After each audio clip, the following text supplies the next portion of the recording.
অনেকেই বলে থাকেন ভাই আমার ফোনের চার্জ কম থাকে, ফোনের ব্যাটারি ফুলে যাচ্ছে, এমনকি ফোনটা অনেক গরম হচ্ছে।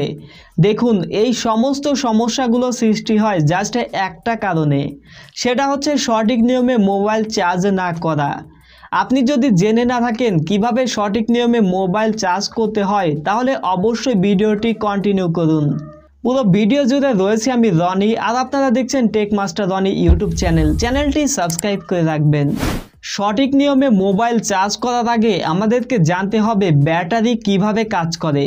দেখুন, সাধারণত একটা ব্যাটারিতে দুইটা সেল থাকে, পজিটিভ সেল এবং নেগেটিভ সেল। পজিটিভ সেলে পজিটিভ ইলেকট্রন থাকে, যে ইলেকট্রনগুলো নেগেটিভ সেলে চলে আসলে আমাদের ফোনের ব্যাটারির চার্জ ফুরিয়ে যায়। অর্থাৎ টেকনিক্যালি বুঝতেই পারছেন, পজিটিভ সেলে যখন ইলেকট্রনগুলো থাকে তখন ফোনের চার্জ থাকে, এবং সেই ইলেকট্রনগুলো যখন নেগেটিভ সেলে চলে আসে তখন চার্জ ফুরিয়ে যায়।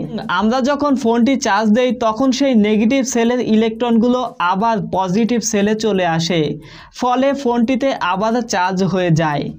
এক্ষেত্রে একটা জিনিস জানার আছে, সেটা হচ্ছে এখানে অলমোস্ট 80% ইলেকট্রন যেগুলো একটা সেল থেকে অন্য সেলে সহজে যেতে চায় না, বাকি 20% ইলেকট্রন একটা সেল থেকে অন্য সেলে খুব দ্রুত চলে যায়। আর এ কারণেই হয়তো আপনারা লক্ষ্য করেছেন, যখন ফোনে 20% চার্জ চলে আসে তখন কিন্তু চার্জ খুব দ্রুত ফুরিয়ে যায়। আর আজকালকার মোবাইল কোম্পানিগুলো ভাই এমনভাবে ব্যাটারি তৈরি করেছে যে আপনি একটা নির্দিষ্ট বার পর্যন্ত চার্জ করার পর ফোনের ব্যাটারির পারফরমেন্স অনেকটাই কমে যাবে। লাইক 5000 সার্কেল এবং 10,000 সার্কেল। সার্কেল বলতে বোঝাচ্ছে আপনি কতবার 100% চার্জ করেছেন।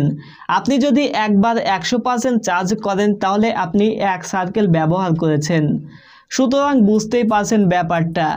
এক্ষেত্রে অবশ্যই আপনাদেরকে সাজেস্ট করব আপনি সঠিক নিয়মে চার্জ করুন। সঠিক নিয়মে মোবাইল চার্জ করার জন্য আপনাকে একটা বিষয় মনে রাখতে হবে, আপনার ফোনে যখন 20%-এর কাছাকাছি চার্জ চলে আসবে তখন আপনি ফোনটি চার্জে লাগাবেন, এবং যখন 80% বা 80 থেকে একটু বেশি 85% হবে তখন ফোনটি আপনারা চার্জ থেকে খুলে নেবেন, এবং সেম প্রসেসটি ব্যবহার করেই আপনারা ফোনটি চার্জ করবেন। অর্থাৎ 20%-এর নিচে আসতে দিবেন না এবং 80%-এর উপরে যেতে দিবেন না। এবং সপ্তাহে অন্তত আপনাকে অবশ্যই একবার ফোনটি 0% করতে হবে। যখন ফোনটি 0% হয়ে বন্ধ হয়ে যাবে তখন ফোনটি চার্জে দিবেন, এবং 100% হওয়ার পরই চার্জ থেকে খুলে ব্যবহার করবেন। এবং এই কাজটা করলে আপনার ফোনের ব্যাটারিটি ক্যালিব্রেট হয়ে যাবে এবং আপনাকে লং লাস্টিং সাপোর্ট দিতে পারবে। বিষয়টি কিন্তু অনেক সহজ, জাস্ট আপনারা কয়েকদিন ট্রাই করলেই বুঝতে পারবেন। আমি যে আপনাদেরকে এই টিপসটি দিলাম এটি কিন্তু কোনো যেন তেন টিপস নয়, এটি আমিও ফলো করি, এবং গুগলে সার্চ করলে আপনারা এটার পরীক্ষিত প্রমাণও পেয়ে যাবেন। অনেক সুন্দর একটা টিপস, আপনারা এই টিপস মেনে ফোন চার্জ করবেন। এবং অবশ্যই আপনাকে একটা বিষয় জানাতে চাই, আপনারা অবশ্যই আপনাদের ফোনের অরিজিনাল চার্জার ব্যবহার করে ফোন চার্জ করবেন। আপনি যদি আবল তাবল কোনো চার্জার দিয়ে ফোন চার্জ করেন তাহলে কিন্তু আপনার ফোনের ব্যাটারি সহ যাবতীয় সব কম্পোনেন্টগুলো নষ্ট হওয়ার চান্স রয়েছে। সুতরাং ফোনের অরিজিনাল চার্জার ব্যবহার করে আপনারা ফোনটি চার্জ করবেন, তাহলে দেখতে পারবেন অনেক সুন্দর একটা ব্যাকআপ পেয়ে যাবেন।